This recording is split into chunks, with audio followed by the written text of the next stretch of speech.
Assalamualaikum warahmatullahi wabarakatuh.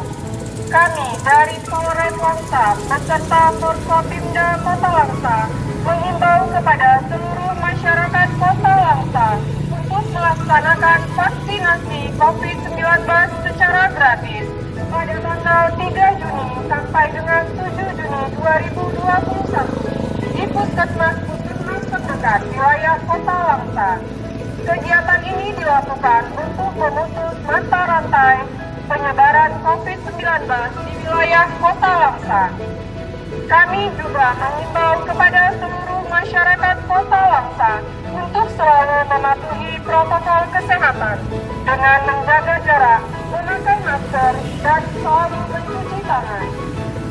Jika ada masyarakat yang melanggar, akan dikenakan sanksi sesuai dengan Peraturan Wali Kota Langsa Nomor 31 Tahun 2020, Instruksi Gubernur Nomor 7 Tahun 2021, Kepres Nomor 11 Tahun 2020. Atas perhatiannya kami ucapkan terima kasih.